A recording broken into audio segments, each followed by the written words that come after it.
to Educate, Inform, and Challenge. My name is Teresa MacLennan, and I'm the Executive Director of the Women and Children's Shelter of Barrie. We are so happy that you have joined us today. The goal of our program is to talk about the lives and experiences of women, and we talk about gender equity, violence against women, opportunities for women in leadership, and where decisions are being made. And so we really like to talk and bring those life experiences of women to our community so we can have a healthy dialogue and understanding about the experiences of women. And so we are really thrilled that you're here with us today. Before we begin, I would like to thank our Indigenous partners and community for allowing us to share in this space. We thank you for the land that we're on and being able to have these conversations of open dialogue. Excuse me. So without further ado, I am thrilled to welcome our guest today, Stephanie Watkinson from the Salvation Army. Stephanie, welcome. And would you like to let our viewers know who you are and where you're from? Thank you, Teresa. It's good to be here. As you said, my name is Stephanie Watkinson. I'm a Salvation Army officer that's serving right now at Barrie Bayside Mission in Barrie. I've been all over Canada almost with the Salvation Army, so I did grow up not far from here. So it's good to be back in this general area. So can you talk to us about what role you have with the Salvation Army? Yes, my current role with the Salvation Army is actually Executive Director of the Men's Shelter. I also oversee family shelter and the thrift store, as well as other programs within the Salvation Army here in Barrie, and responsible for all the different tasks and anything that happens within the Salvation Army social side in Barrie. And I know that the Salvation Army has just got such a wonderful history of the support and work that they've done in the community. Can you give us a kind of a snapshot, really, of what is the work of the Salvation Army? Who are you supporting, and how do you do that? Well, in every community, the Salvation Army offers different supports. But in Barrie, locally, we offer a lot of practical support. So I've already mentioned the men's shelter. So we provide shelter to men facing homelessness. We help families that are facing homelessness as well. On the more practical side, the food insecurity in Barrie is high. And we actually provide meals twice a day, lunch and dinner, 7 days a week to the community. So anyone from the community that's in need comes and grabs a meal.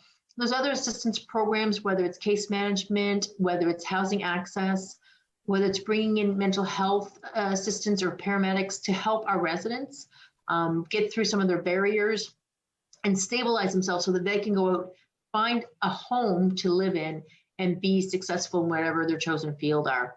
We also do ID clinics and things like that, seasonal help as well. So thank you for that, because I always think it's important for us to highlight the work that is being done in our community. And I know the Salvation Army just has so many programs and has been a long-standing support to so many people. And so thank you for the work that you do. And so now we're going to shift gears a little bit, because I really want to talk more about you. So you are, and we're so happy to do that, right? Because you are a captain and the executive director. And so we support and encourage women and young girls in the community to think about what they want their life to look like, and how do you create opportunities of leadership where you can be a leader, where you can have influence in your community. And we always talk about gender equity and supporting women and young girls to have equal pay for equal work, and so many things, right? It is important for us to highlight women who are providing leadership in our community. And so we're so thankful to talk to you today about that. So you are a captain, you are an executive director. What did the journey look like for you to be in those positions that you are in today? Well, my journey with the Salvation Army started about 15 years ago, but prior to that, I was in the field of accounting and administration, so I've had the business background. The Salvation Army, most couples go in together, so it's a faith journey that we feel called to serve God this way.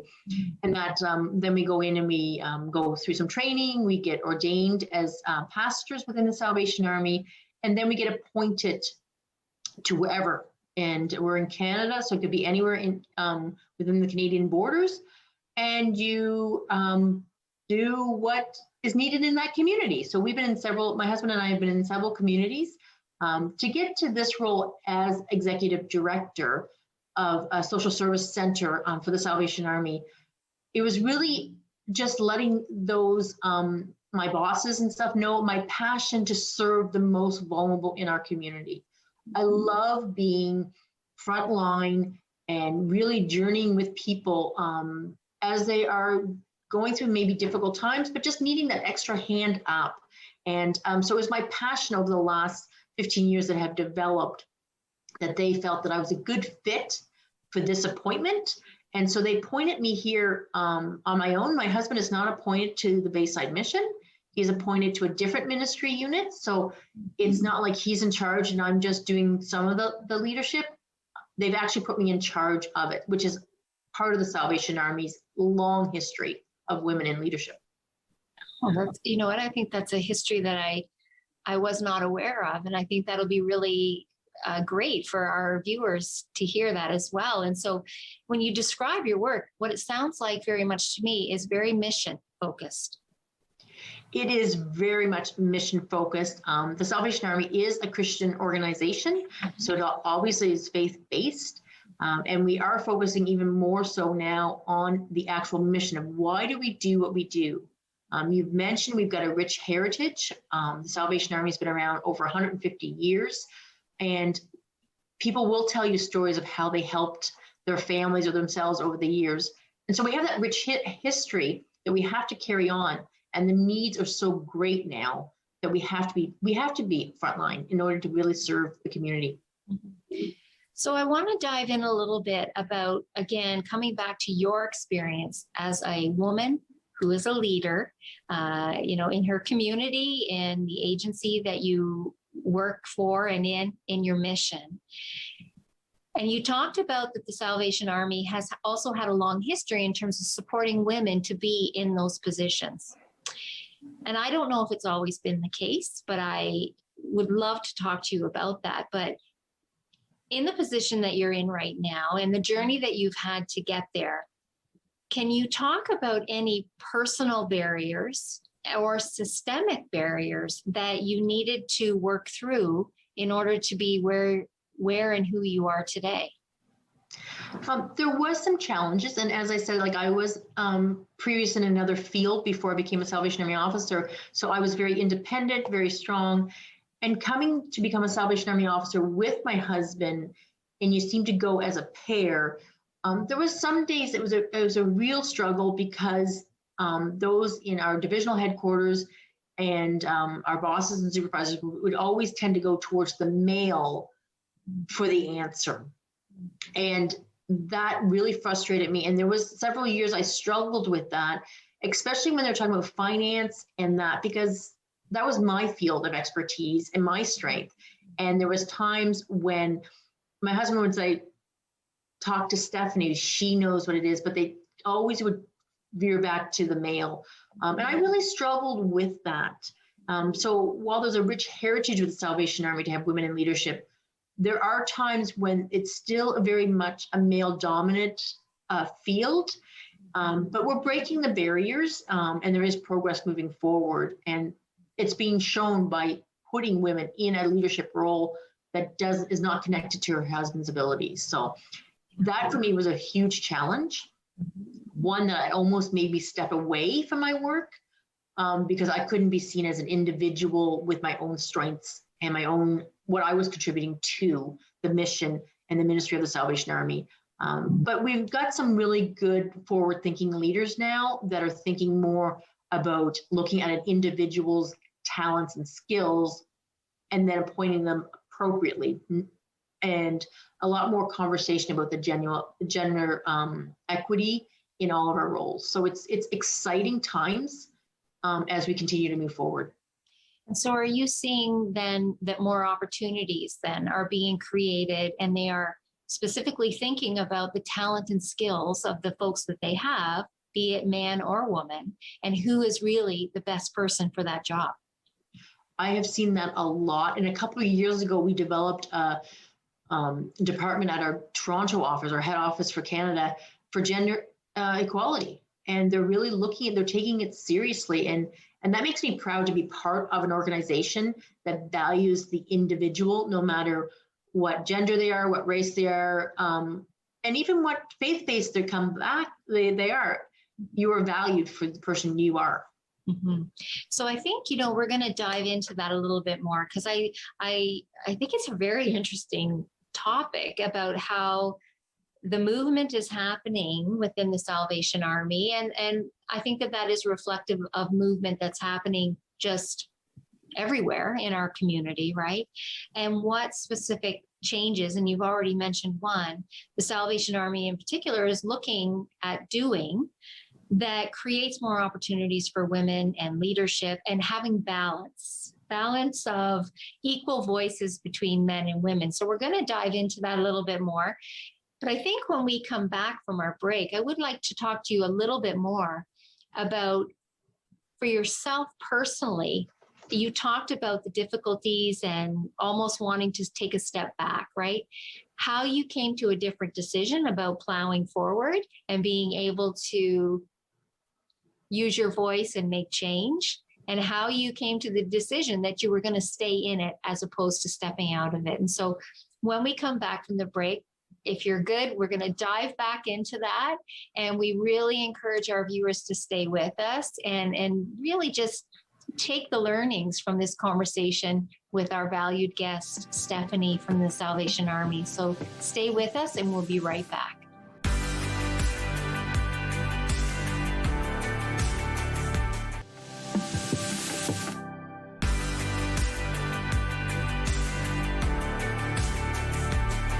Welcome back to Educate, Inform, and Challenge. And we are thrilled to be talking with Stephanie Watkinson from the Salvation Army. And we've been having a really great conversation about Stephanie's own personal journey to be the captain and executive director of the Salvation Army Bayside mission here in Barrie. And so it is really great because certainly our agency supports women to, look at their lives and make decisions about where they see themselves headed in their lives, and how do we create opportunities for women to have equal say, equal balance, and opportunities in their lives. So welcome back, Stephanie, and thank you for being with us. So I want to circle back to something that we were talking about, which was your own personal journey and working through barriers that you may have needed to be in the position that you are right now. So,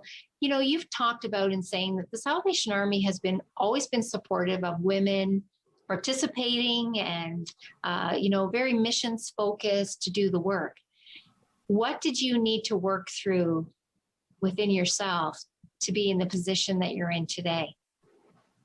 It was definitely a journey for me, and it went over several years. It wasn't a quick decision, especially when I was thinking about if I could do the rest of my career working for individuals that always refer to my husband first before they talk to me. So I did a lot of soul searching, and I really did feel called to serve in this way. So I had to figure out a way how I could serve where I thought I was needed and still feel valued. And I think that was the key thing. I needed to feel valued for my contribution. And my husband is extremely supportive of me, and he knew I was struggling, and he went beyond to promote my ability and my strengths. So for me, the journey really, yes, there was a lot of faith-based on the way I went, the steps I took, but a lot of it, I had the support of my husband and my family, that they could see this is where I was called to be and really encourage me.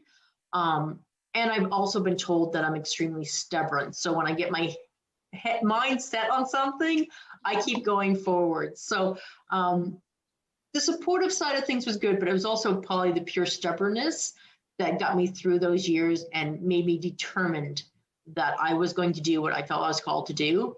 And leadership changes. Like as Salvation Army officers, we get moved around. So I knew leadership would change eventually. So it was a matter of just bearing with it and just continuing on. And, there's a lot that we could talk about today, right? And I want to pull out a little bit just because I know your organization is very much, it's faith-based, right? And it is very missions focused. You're supporting vulnerable folks in the community, and there is a real drive to help people in need. And in some faiths, there can be some very clearly defined roles for men and women. And I'm curious your thoughts about how does that intertwine to supporting women to have a voice at the table and where decisions are being made, in recognizing that in some faiths, there can be a very clearly set, defined role of men and women. Well, we're very lucky in a way because our founder, William Booth, had a very strong wife, Catherine Booth, and she was out there ministering and preaching just as much as he was, and he encouraged that. So right from the get-go, when the Salvation Army was formed, he encouraged everyone to tell the message of the Bible. So it was right from the start. And when you look over the history, and I could go down that rabbit trail with the history, but we've had women that were in charge of the International Salvation Army in that role, that oversaw all the work of the Salvation Army across the world several times. And that just goes to show that women have always been truly valued as a very strong asset within the organization. And I think that is wonderful. I mean, even that little bit of history that you provided to our viewers is so important because it does place equal value on the voice of men and women. And I also just want to highlight something that you said, and you mentioned that your husband is a great supporter of you and your knowledge and your skills and the value that you bring to the work. And we know from a violence perspective and a gender equity perspective, of course, the voice of women to talk about those things and educate everyone about those things, the voice of women is so important. The voice of men is equally, if not greater, because men need to be saying, I want women at the table with me. If we don't have a table big enough, let's build a bigger table so that we have balance between voices of men and voices of women. And it sounds like you've really had that. You've had men in your community, your partner, men that you work with, who have said that your voice, the voice of women, is equally important. Very much so. I've been very lucky in my life to have supportive men in my life. I've been also very lucky to have women that have pushed me to be a better person and to grow. And I think that is important for anybody, especially women. Like you talk about women going through violence, domestic violence, and they need that support team. And we all need that supportive system that can help us and encourage us, pick us up off the ground when we fall. And I have fallen in my journey, as like everyone, I've made mistakes, but there's always been someone there to pick me up, brush me off, and encourage me to keep putting that one foot in front of the other. So I have been very lucky and privileged in my life to have such a supportive family and community that surrounded me. And, I hope that our conversation today is going to encourage women to create that for themselves. Who do you need around you that's going to support you, encourage you, challenge you, help to pick you up, help to right you when you're heading in the wrong direction? And I also hope that it's an encouraging conversation for men who are listening today to figure out who I need to be in relationship to the women in my life. So I love that, right? Because you've really built this network of support around you that encourages you to continue on in the work that you're doing. I think it's fantastic. And so you've talked a lot about your own journey, and I think it is really helpful for anyone listening today. Talk to us about some movement and changes that you've noticed over your career in terms of the Salvation Army and that community and their work, in how they are encouraging women to have more of a voice and more opportunities in the work of the Salvation Army. What changes are you seeing? And I think one of the biggest changes, especially with women in the Salvation Army, decades ago, the female officer would always, they'd be staying at home, raising the kids, doing, the occasional preaching, but they weren't the main officer. And I think over the years, you have seen that change, because I was commissioned as an officer. I graduated from college in my own right. It wasn't like my husband and I graduated together as a couple. They ordained us individually, because we're individual people that have our own talents. And that's when I really saw the shift, is when we had a strong female who was in charge of Canada and Bermuda territory. And she made a point that, no, you are being commissioned individually as a person. So I've seen that huge shift. A lot of us now that are entering into officership in the Salvation Army are what we call second career people. So we've already been out in the working world for, a decade or so. And so we've already got our own individual strengths. And so those are easier to recognize. And our voices are louder, because we're not like 20-year-olds not knowing what to do. We're a little older and we know what we want, and we know what we want to see in our world around us and within our organization, and we just want to make it better. So there is that stronger female voice at the top that says we need to look at all perspectives, no matter male, female, all different races and backgrounds. We're really looking into it. So you've highlighted a few, and I think I would like to talk about that a little bit more, because I know that you are a creative, visionary thinker who can see things that are working, things that are still challenged, and movement that still needs to happen. So if you think about the Salvation Army and the movement that they're heading in, what do they need to continue to drive forward to encourage women and women in leadership and women to have a voice? That's a really good question. I think what they really need to do is continue to listen. One of the challenges we have is that we have to listen to each other and accept someone's point of view as their point of view. We may not agree with them, but let's have a conversation and see what we mean. The Salvation Army right now is going through this whole big mobilization 2.0. It's kind of like a re-kick of our mission across Canada to try to unify the whole Canadian territory into one, so that not that we're all thinking the same, but that we're all going towards the same goal. And as a large organization, you need that. You can't be going all different directions. And they've really gathered a lot of different committees. And I've noticed that there is I'm not even saying an equal number of men to women. I think tends to be more women on the committees than men, but they are bringing in women from across Canada to have these meetings. And Zoom calls are great, because you can jump on a Zoom call, no matter if you're in BC or Newfoundland, and have this hearty conversation about what does it mean to be a woman in leadership, but what are the demands on women as well. And yes, as women, we may be raising children, taking care of a home, but if we have a husband, he's a parent as well, and he is living in the home, so he can do housework too. So there's that whole new view of what a traditional role of a woman is changing, I think, drastically. I think this is amazing, because I don't think that any of us would know that those conversations and those things are happening that really do create change. I think it is absolutely wonderful. And it sounds like there's a bit of strategic planning, but also realigning to make sure that we are doing what it is that we say that we're going to do. The mission of the Salvation Army is this, and are we meeting that goal? And so, we've got a few minutes left, and it has been so great to talk with you today, Stephanie. I want to leave you with one last very quick question. If there is a young girl, a young woman who's watching today, and she's thinking about her future opportunities, what encouraging words would you offer to her to help guide her and to let her know that the possibilities are endless? What would you say to her?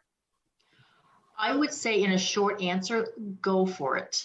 If you've got a passion or desire to do something, then go for it. And maybe you can't get from point A to point B in one step, maybe it's multiple steps, but go for it. You might fail, you might stumble, but just go for it. Don't have any regrets. If you have a passion or a desire, just do it. You know, because I think we would probably agree that from failure, when you don't try something, it's already a failure. And even when you try something, like you've said, we are going to fail. We're going to make mistakes and we learn from them. But from those failures, there's a great opportunity for learning, growth, maturity, education that will help us to move forward. And I think just tying in something else that you said is you have a network around you that supports you, encourages you, pushes you, challenges you, builds you up. And so I think that was a great point that you talked about, because it is important for all of us, men and women, to have the people around us that are going to see us, listen to us in terms of where we see our lives going and what we want that to look like, and help us to get there. Be our encouragers, be our supporters to get there. And so, you know what, Stephanie, you've provided this incredible insight to the Salvation Army, the work globally of the Salvation Army, but you also, in terms of your journey and how you became who you are today. And I love the pieces you shared with our viewers about movement happening within Salvation Army and the recognition of the value and the voice that women bring. And so thank you so much for being with us today. And we want to thank our viewers. It is so important that you come alongside us as we have these conversations. We learn, we grow, we educate, we inform, and we challenge each other in what we believe to be true. And we have an opportunity for all of us to learn more. So thank you for being with us today, and we will see you soon, and take care. Bye-bye.